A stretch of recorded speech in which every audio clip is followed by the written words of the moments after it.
No niin, ei muuta kuin morjesta vaan tätä Natun pelivideosta. Ja tänään ollaan jälleen kerran tässä vähän niinku Fort Mondeon kimpussa, koska tämä rottelo taas kiukkuaa. Hoho ja... siis tää vikahan nyt... No, kerrotaan nyt ensin nämä niinku auton taustatiedot. Eli kyseessähän on siis Ford Mondeo, 2,2-litrainen turbodiisseli, vuosimallia 2011. Puhutaan ilmeisesti MK4.5, eli tämä niinku se facelift-malli. No, mikä on ongelma? Käynnistäminen on ongelmana tässä. Eli tämä tykkää tehdä nyt sellaista omituista vikaa, eli oletetaan, että mä tuun autoon. Ja mä laitan vaikka tosta noin niinku virtanapista virran päälle. Virta tulee hyvin päälle, ei mitään ongelmaa. No, sitten minä painan jarrua. Koska tämä on automaattivaihteinen, niin minun pitää painaa jarrua, jotta tämä voi lähteä käyntiin. No, painan jarrua. Ja sitten minä painan starttinappia. Ei tapahdu mitään. Ei yhtikäs mitään. Ja tämä on nyt se outo ongelma, että mistä ihmeestä tämä nyt johtuu. Tämä ei taho nyt oikein ymmärtää. Eli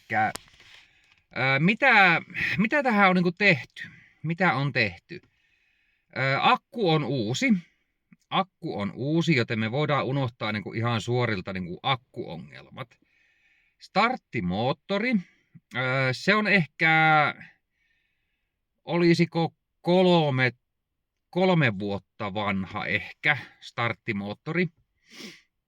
Ja jossakin vaiheessa, ihan silloin alkuaikoina, kun mä tämän auton ostin, niin tässä oli maadotuksien kanssa ongelmat. Tämä kiukkus justiin tämän starttaamisen kanssa noiden maadotuksien takia. Ja mähän tein sitten sillä tavalla, että mä tuolla konehuoneesta etin niin kuin suurin piirtein joka ikisen maadotuskaapelin, minkä minä vaan löysin. Ja mä uusin sinne täysin uudet pultit ja putsasin hyvin kaikki. Ja sen jälkeen ei ollut mitään ongelmaa niin kuin käynnistämisen kanssa, joten se vähän niin kuin epäilyttää, että voisiko se maadotusvika sitten olla. Että olisiko ne sitten niin kuin, en tiedä oikein, että voiko ne mennä mukaan niin likaiseksi tai sillä tavalla, niin kuin, että se niin kuin ei saa sitä maadotusta hyvin.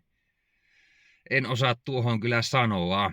No, käynnistysrele. Tämäkin on yksi. Sen mä nimittäin kokeilin tässä juurikin tänä päivänä, kun mä tätä videoa teen. Eli mä otin toisen samanlaisen releen ja laitoin sen sitten siihen käynnistysreleen tilalle, niin ei ollut mitään vaikutusta. Eli käynnistysrele ei ole ongelmana. Sen verran, mitä mä oon tässä nyt huomannut, ainakin kun tää vika ilmeni tänään, niin se, kun mä yritän käynnistää tätä autoa ja mitä ei tapahdu, niin tuolta konehuoneen puolelta niin kuin kuuluu jostakin semmonen niin kuin töks, töks, töks, töks. En osaa sitä nyt imitoida hienosti sitä ääntä tähän, mutta semmonen joku pauke kuuluu kuitenkin. Mä en tiedä sitten, että onko se startti vai onko se tuolla sulakepoksissa jotain vai mistä se kuuluu. En osaa sanoa sitä, että mistä se kuuluu kunnolla. Mutta tänään nyt ainakin olisi tarkoitus se, että kokeillaanpas nyt ihan ensimmäisenä toi Forskan ottaa käyttöön ja katsotaan, näyttääkö se minkään sortin vikakoodeja, koska mulla jotenkin epäilystä ei näytä. Että se ei näytä semmoista selkeää vikaa, että mistä tämä voisi johtua, mutta lähdetään nyt kokeilemaan, että katsotaan mitä se Forskani näyttää. No niin, eli nyt meillä on tää läppäri nyt tässä käynnissä ja pistetäänpä autoon nyt ensimmäisenä virrat päälle. Pistetäänpä tuo auton tuuletin pois päältä, koska se pitää sen verran meteliä. Mä en halua tähän mikrofoniin nyt ylimääräistä meteliä. Mutta laitetaanpas täältä nyt sitten toi Forskan käyntiin. Katsotaan mitä tää sanoo. Sanooko tää yhtään mitään? Joo.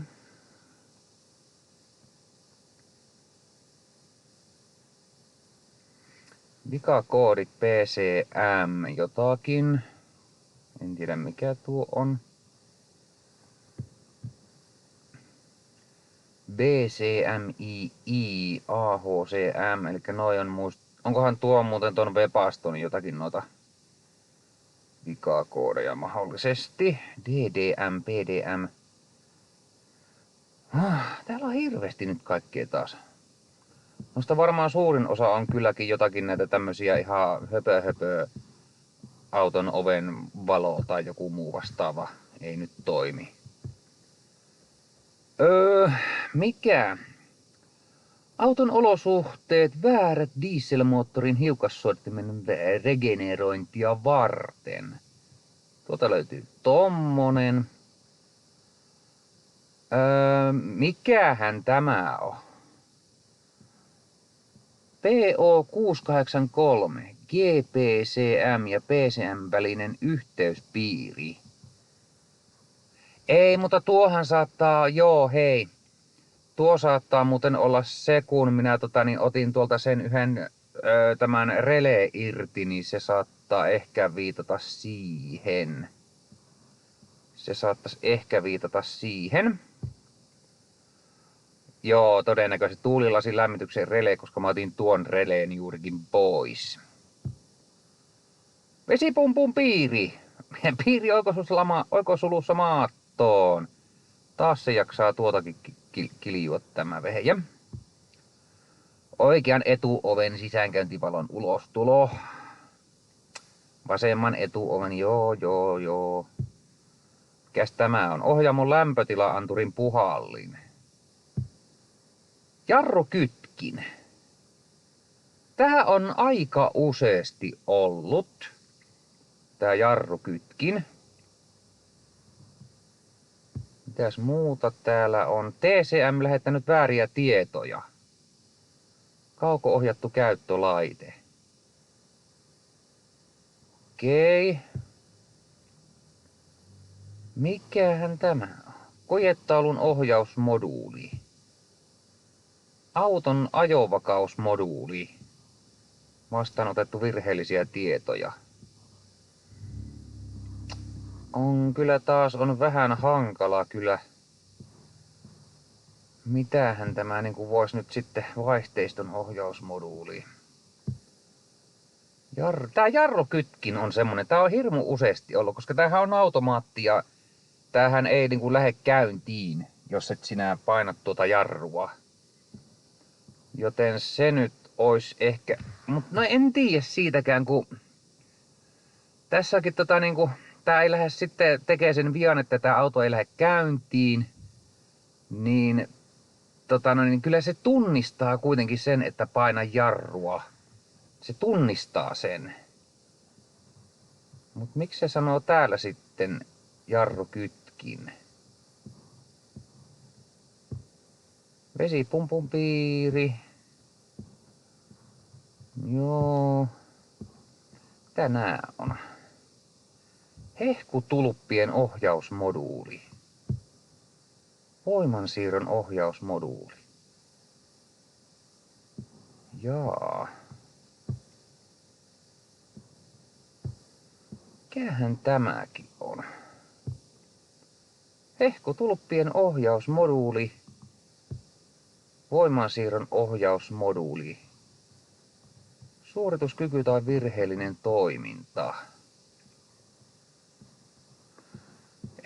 Ei osaa sanoa taas näistä yhtikäs mitään, mutta nollataan nyt nämä vikakoodit pois tästä. Niin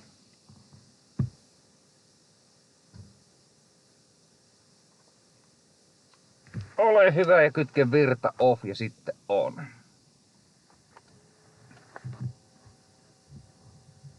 Ok.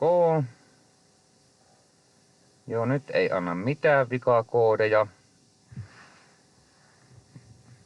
Joo, ja tässähän tosiaan oli siis semmonen juttu, että aamulla kun mun piti lähteä töihin, niin tää auto ei tosiaan lähtenyt käyntiin. Ja sitten kun mä tulin töistä, niin pitkän aikaa mä istuin tässä sitten töitten jälkeen tässä autossa ja yritin tätä käynnistää ja sitten yhtäkkiä tää vaan lähti käyntiin. Ja huomautus, aamulla erittäin kostea keli. Erittäin kostea keli.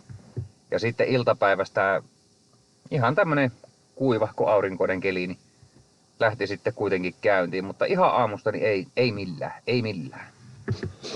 Nythän tää todennäköisesti lähtee ihan hyvin käyntiin, että mä voin kokeillakin tästä, niin joo, ei mitään ongelmaa. Ei mitään ongelmaa. Voi hyvänen aika tämän vehkeen kanssa. Voi hyvänen aika. Otetaan vielä nyt kun auto on käynnistetty, niin luetaanpas vielä vikakoodit. Ei mitään. Ei mitään. No niin, ei muuta kuin morjesta vaan tosiaan. Uusi päivä ja uudet kujeet niin sanotusti. Tuossa aikaisemmalla videolla, kun mä katsoin niitä vikakoodeja tästä autosta, niin siinä näytti se, että jarru kytkin. No, mä nyt ajattelin sitten, että käväsenpä tuossa lähimmällä Fixus liikkeelle ja tässä meillä on nyt sitten uusi jarrukytkin. Mulla ei ole mitään hajua kyllä nyt siitä, että onko se vika ylipäätänsä tässä. Katsotaanpa sen, kunhan mä saan tän unboxattua tän vehkeen täältä. Noin. Elikkä tässä. Tää on tämmönen sinivalkoinen. Näitä myydään kahdenlaisia. On tämmönen sinivalkoinen ja sitten on semmonen täysin musta. Mä luulen, että koska tää 2,2 litran turbodieseli on semmonen vähän niinku harvinaisempi malli, niin sen takia siihen tulee juurikin tämä, koska se musta on se eniten myyty. Niin mä veikkaan, että se tulee sitten siihen niinku 2-litraselle koneelle. Mutta tähän tulee siis tämä. Ja tämähän toimii siis sillä periaatteella, että silloin kun jarrupoljin on ylhäällä, niin se painaa tämän kytkimen näin. Ja sitten kun mä painan jarrua, niin tää palautuu tällä tavalla. Niin mä en tiedä. Se on harmillista, kun mä en hoksannut katsoa sitä hommaa, että silloin kun tää teki sitä ongelmaa, että tää auto ei lähtenyt käyntiin, niin syttyykö jarruvalot? En huomannut sitä kattoa. Elikkä, ja ylipäätänsä mulla ei mitään harmaata aavistustakaan, että vaikuttaako tää edes siihen. Mutta me voidaan se itse asiassa kokeilla. Ja tehdään sillä tavalla, että ennen kuin me vaihdetaan tää anturi tuonne, niin otetaan tästä se liitin pois. Ja kokeillaan käynnistää auto, niin katsotaan miten tää reagoi. Tekeekö tää tismalleen samat oireet kuin silloin kun tää ei lähtenyt käyntiin. Joten kokeillaanpa. Elikkä laitetaan normaalisti nyt virta päälle. Okei, tonne tulee to start press brake. Mä painan nyt jarrua. Ja se tunnistaa sen, että nyt minä painan jarru, koska siitä hävisi se pois. Ja sitten koitetaan startata. Ei tapahdu mitään. Ei tapahdu yhtään mitään.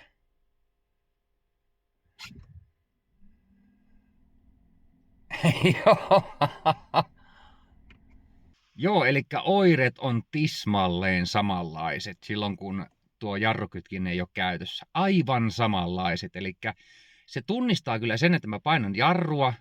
Siitä häviää se press brake to start. Ja sitten kun mä yritän käynnistää sitä, niin ei tapahdu mitään muuta kuin, että vaan toi tuuleti hurisee. Ei mitään, se ei yritä käynnistää sitä.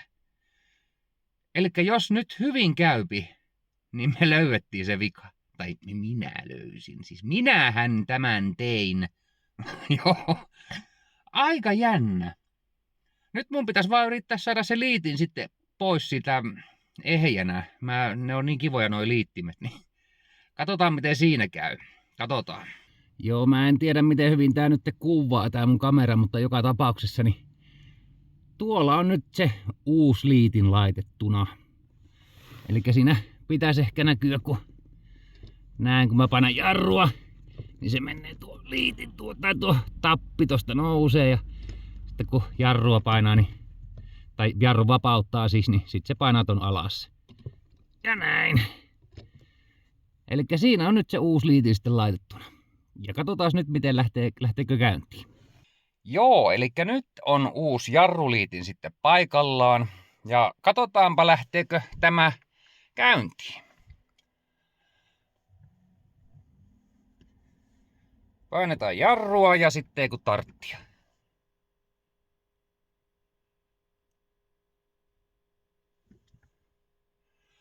Aha!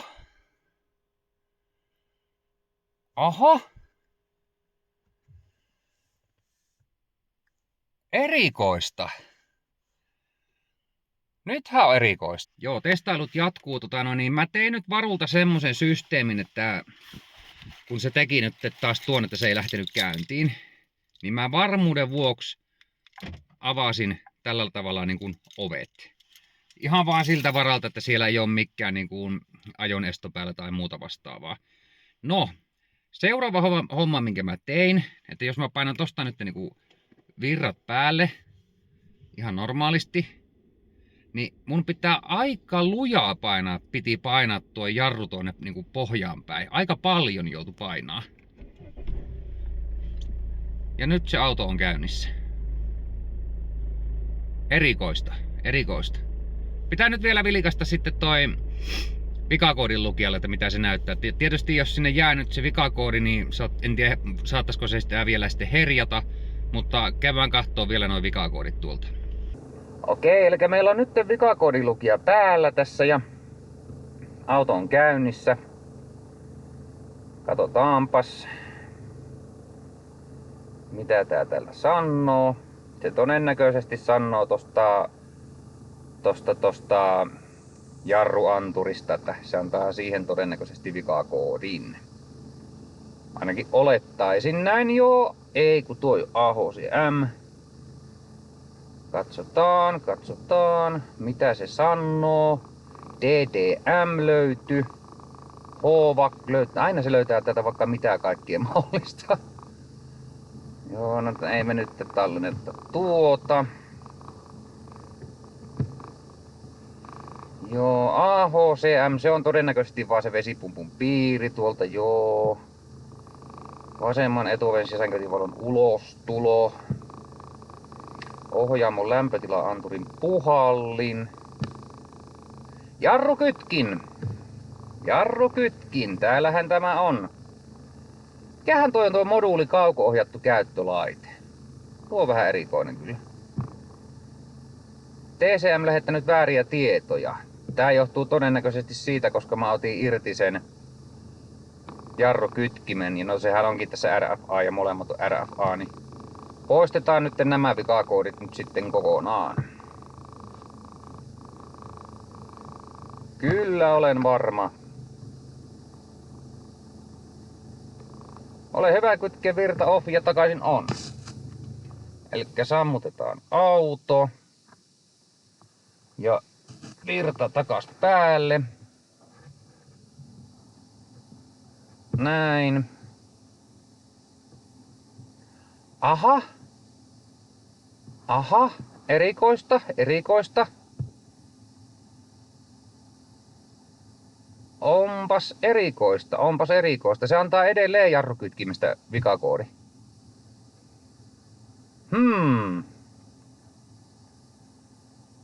Tämähän onkin nyt erikoinen juttu. Katsotaanpas lähteekö auto käyntiin. Ei. Nyt auto ei lähde käyntiin. Ei tapahdu mitään.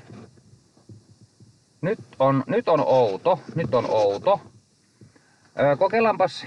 Mä nyt painan uudestaan autosta virrat päälle.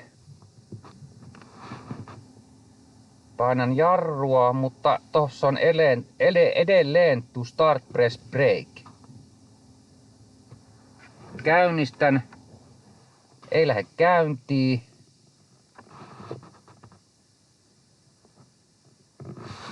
Aha.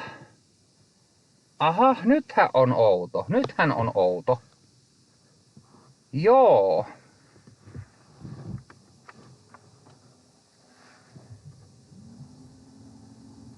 Nytpäs on todella outo. Hetkone. Löytyisikö täältä mahdollisesti nyt mitään semmoista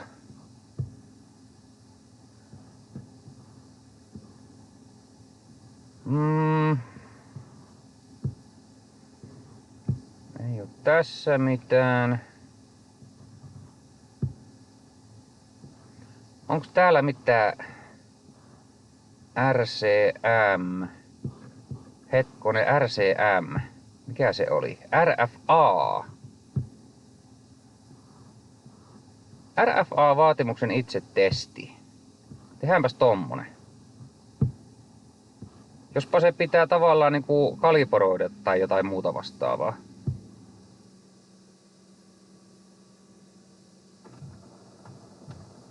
Testi onnistui, virheitä ei löytynyt.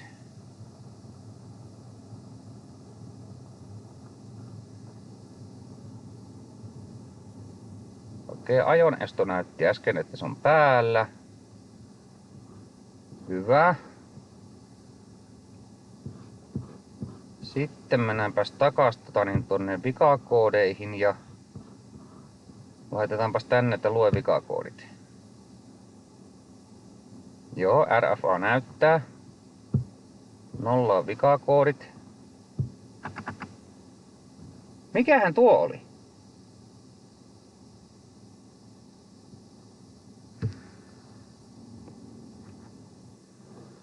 Elikkä äsken siis kuului tuolta vaihdekepin paikkeelta. Kuuluu semmonen ihme, teke.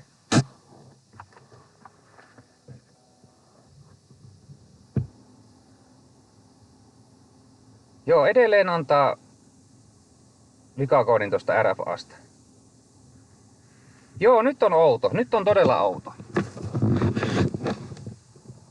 Okei, eli nyt auto toimii taas. Kyllä saamari taas säikätti tämä vehje. Voi hyvänen aika. Elikkä mä asensin sen anturin tonne väärin. Se on aika uskomatonta, että sen periaatteessa voi asentaa väärin, mutta minäpä kerron, minkä asian minä tein siinä väärin. Elikkä kun te otatte ton anturin irti ja laitatte sen uuden tilalle, älkää missään nimessä painako jarrupoljinta silloin, kun te laitatte sen uuden anturin sinne tilalle. Mä tein sen virheen, eli mä tavallaan niin kuin yritin painaa sitä jarrupoljinta pois tieltä, kun minä asensin sen uuden anturin, niin tää meni aivan sekaisin. Siihen tuli tuohon auton näyttöön, että engine malfunction ja kaiken maailman jarrupiiri, AB-korrelaatio tai jotain tämmöistä vastaavaa ja sen semmoista. Mutta tosiaan niin se johtui siitä, että mä painoin sitä jarrupoljinta, kun mä laitoin sen uuden anturin sinne tilalle. Eli sitä ei missään nimessä saa painaa. Sen takia se meni aivan sekaisin. Mutta alustavasti, auto ei näytä nyt mitään vikakoodeja. Tarkistetaan vielä tässä nyt ihan vaan varmuuden vuoksi, että auto lähtee käyntiin. No niin, eli nyt mahdollisesti tämä auto taas toimii ihan normaalisti. Ainakin toivottavasti. Katsotaanpas nyt. Yhdistetäänpäs nyt ihan ekana ajoneuvoon tämä meidän Forskani. Näin. Katsotaan, miten tämä sanoo.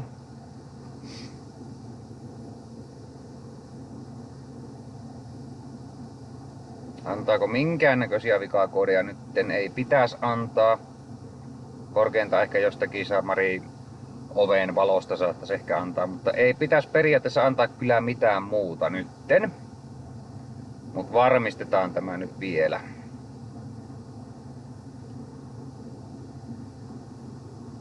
Varmistetaan, että ei ole mitään. Ja kyllä nyt alustavasti näyttää siltä, että täällä ei ole mitään vikakoodeja. Mennään vielä tohon. Joo, siitä vielä kerran luen vikakoodit. Mitään vikakoodeja ei nyt siis ole. Loistava homma. Aha, akku on vähissä.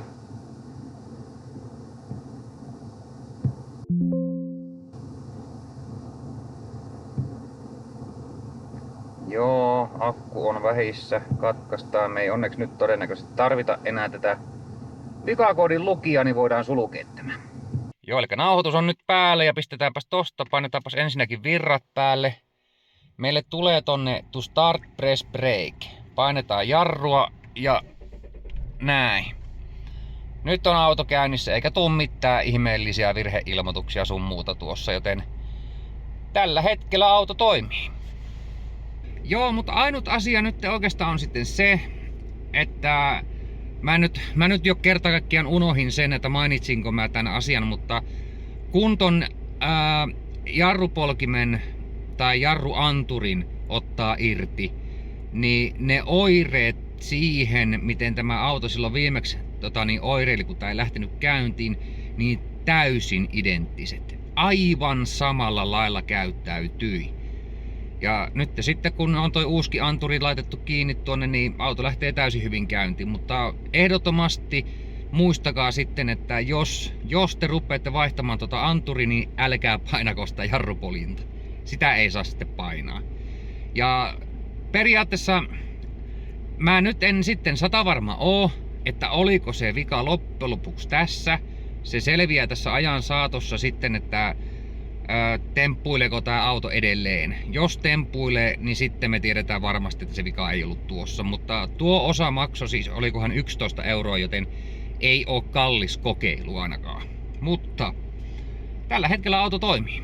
Ja nyt sitten vaan odotellaan ja ajellaan ja katsotaan mahdollisesti jopa kuukausienkin päästä, että ruppeeko tää temppuilemaan. Niin jos temppuilee, niin sitten tiedetään, että se vika ei ollut tossa. Mutta näillä mennään. Joten ei muuta kuin morjesta vaan ja katsotaan miten käypi.